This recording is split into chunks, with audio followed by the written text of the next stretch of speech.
दोस्तों, क्या आप जानते हैं बॉलीवुड की सबसे मनहूस फिल्म कौन सी है? इस फिल्म के बनाने में 10-20 नहीं बल्कि पूरे 24 सालों का वक्त लगा था।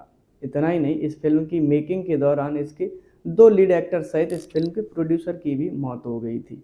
इतना ही नहीं, फिल्म आधी अधूरी बनी और उसके बाद जब रिलीज के वक्त तक इस फिल्म के 3 मेजर सिंगर की भी मौत हो चुकी थी। दरअसल 1960 में जब मुगले आजम रिलीज हुई और वो सक्सेस हुई, तो उसके बाद उसके डायरेक्टर के आसिफ के पास शोहरत और पैसा दोनों ही थे। इसके बाद वो एक और फिल्म बनाना चाहते थे जो मुगले आजम से भी ज़्यादा भव्य हो और इससे भी बड़े लार्ज स्केल पर बने। इसके लिए उन्होंने लैला और मजनू पर आधारित एक लव स्टोरी चुनी और इस फिल्म का नाम रखा था लव एंड गॉड। इस फिल्म के थ्रू वो एक और मैसेज देना चाहते थे कि इश्क इबादत होती है। और इस फिल्म के मेन किरदार मजनू के रोल के लिए उन्होंने उस वक्त के सबसे संजीदा एक्टर गुरुदत्त को कास्ट किया था। हालांकि गुरुदत्त ने उन्हें कई बार कहा था कि वो किसी भी एंगल से मजनू की तरह नहीं लगते हैं।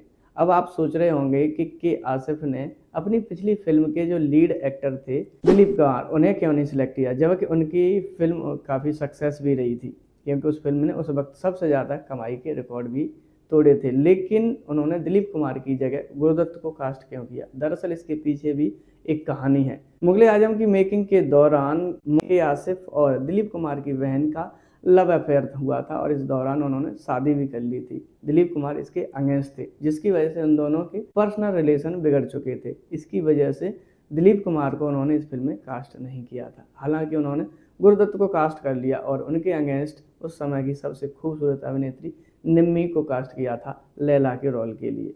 1962 में फिल्म की शूटिंग शुरू हुई और फिल्म के कई बड़े हिस्सों की शूटिंग भी हो चुकी थी। लेकिन एक दिन फोन आता है कि गुरुदत्त साहब अपने घर का दरवाज़ा नहीं खोल रहे हैं।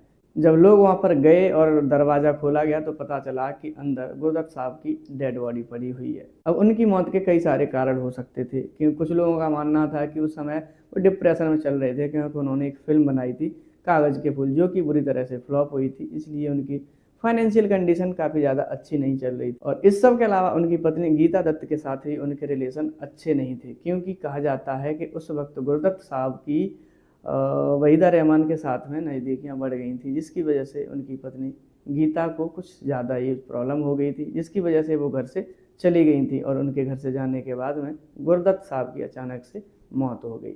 अब उनकी मौत से सबसे बड़ा झटका के आसिफ को लगा था, क्योंकि गुरुदत्त तो उनकी फिल्म के हीरो थे और हीरो के गुजर जाने के बाद में फिल्म एक तरीके से रुक गई थी और अब तक के आसिफ का इस फिल्म पर काफ़ी ज़्यादा पैसा भी लग चुका था। हालांकि गुरुदत्त के गुजर जाने के बाद के आसिफ ने अपनी बदकिस्मत समझकर इस फिल्म को रोक दिया और वह अपने दूसरे कामों में व्यस्त हो गए। बाद में एक इवेंट के दौरान के आसिफ की मुलाकात संजीव कुमार से होती है और उन्होंने देखा कि ये उनकी फिल्म का हीरो हो सकता है, तो संजीव कुमार को उन्होंने इस फिल्म में कास्ट कर लिया और एक बार फिर से 1970 में दोबारा से फिल्म को शुरू करा। संजीव कुमार के साथ में फिल्म की शूटिंग शुरू हुई और लगभग फिल्म की पूरी शूटिंग हो गई थी। क्लाइमैक्स सीन शूट किया जाना बाकी रह गया था।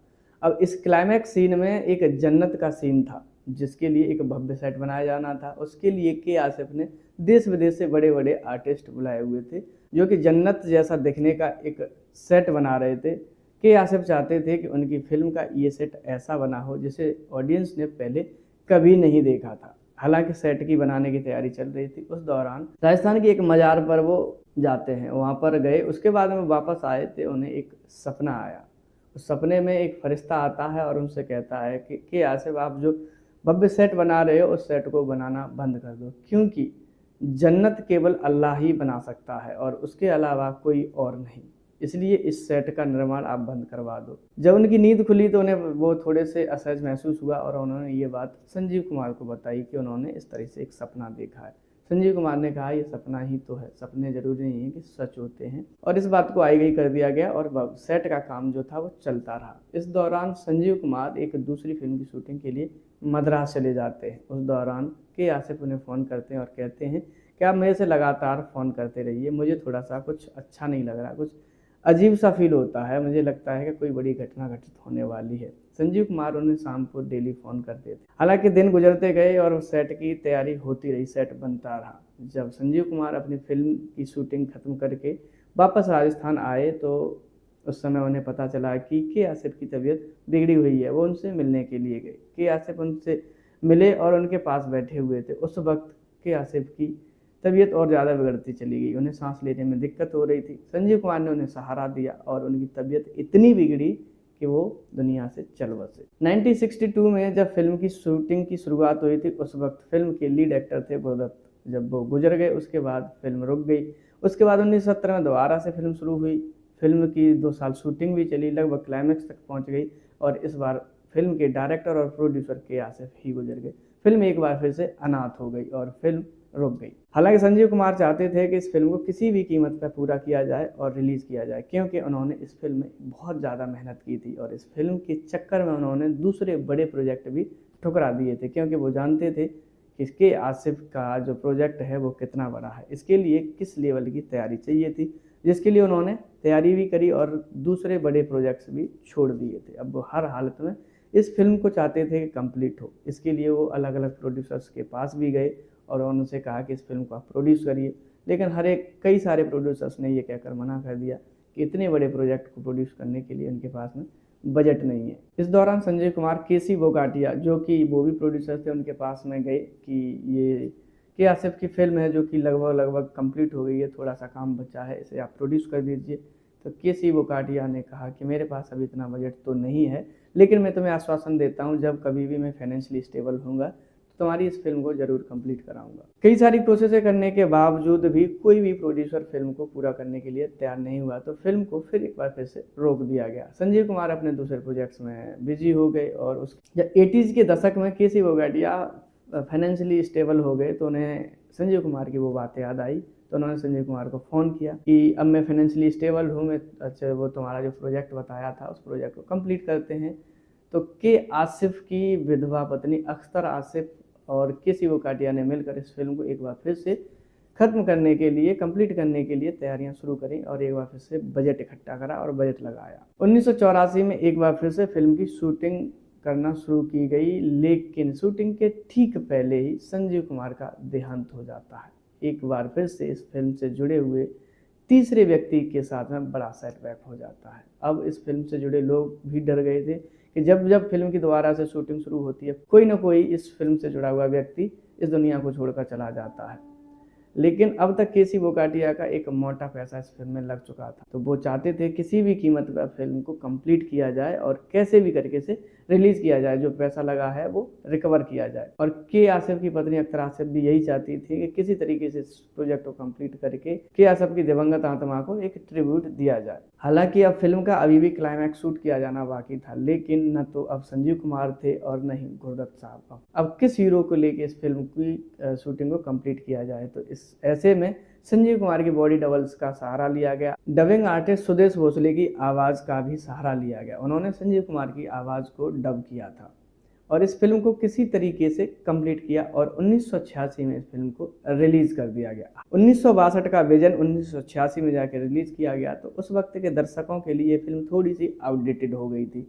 फ्लॉप होने का रीजन ये भी था कि फिल्म का जो क्लाइमैक्स सीन था वो कभी शूट ही नहीं किया गया और फिल्म के कई सारे सीन भी गायब थे, जिन्हें बॉडी डबल या फिर किसी दूसरे पुराने फुटेज को कॉपी पेस्ट करके कंप्लीट किया गया था, जो कि फिल्म की टेक्निकल कमी को दर्शाता था, जिसकी वजह से ऑडियंस को ये फिल्म बिल्कुल भी पसंद नहीं आई। हालांकि इस फिल्म का जो इंटेंट था, के आसिफ जो दिखाना चाहते थे वो आपको देखकर समझ में आ जाएगा, लेकिन फिल्म जिस पेस के साथ ख़त्म होनी चाहिए थी, जिस मोड पर ख़त्म होनी चाहिए थी, जिस एक मैसेज के साथ ख़त्म होनी चाहिए थी, वहाँ पर ख़त्म नहीं होती है, जिसकी वजह से ऑडियंस इसे नकार देते हैं। फिल्म लव एंड गॉड का जो संगीत है वो नौशाद साहब ने दिया था। इस फिल्म का संगीत न केवल मधुर है, बल्कि इस संगीत के पीछे की कहानियाँ भी इस फिल्म की कहानियों की तरह भावुक हैं। नौशाद साहब ने इस फिल्म के लिए जो धुनें तैयार की थी वो 60 के दशक की रूह को समेटे हुए हैं, जो 1986 में रिलीज होते वक्त एक टाइम कैप्सूल की तरह प्रतीत होती हैं। फिल्म का एक गाना है रहेगा जहां में नाम तेरा। ये गाना बॉलीवुड का सबसे दुर्लभ गाना है, क्योंकि इस गाने को कंप्लीट करने के लिए उस वक्त के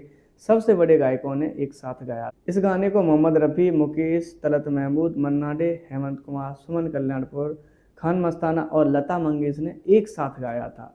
संभवतः इस गाने को गाने के लिए उस वक्त के जो टॉप के प्लेबैक सिंगर्स थे सब ने मिलकर गाया था। ऐसा शायद पहली बार हुआ होगा बॉलीवुड में, या इन सभी सिंगर्स ने एक साथ एक गाने को गाया था। जितनी अच्छी बात इस गाने को लेकर ये है कि इन सभी गायकों ने एक साथ इस गाने को गाया था, लेकिन उससे बड़ी बड़ी दुख भरी बात ये थी कि जब 1986 में इस फिल्म को रिलीज किया गया, फिल्म के साथ ये गाना रिलीज हुआ, तो इस गाने को गाने वाले 3 बड़े सितारे मुकेश कुमार, खान मस्ताना और मोहम्मद रफ़ी साहब इस दुनिया को छोड़कर जा चुके थे। फिल्म का क्लाइमैक्स जो कि कभी असल में शूट हो ही नहीं पाया, ये एक ऐसा सीन था जिसमें दिखाया जाना था एक रूहानी मिलन, जहाँ पर लैला मजनू की तलाश में अपने महलों से निकल जाती है और उनका मिलन एक ऐसी जगह होता है जहाँ ना समाज है, ना कबीले हैं और ना कोई नफरत है। कि आसिफ का विजन था कि जब ये दोनों मरें तो स्वयं फरिश्ते उतर कर आएँ और इन्हें जन्नत ले जाएं। वो दिखाना चाहते थे कि सच्चा इश्क इंसान को भगवान से मिला देता है।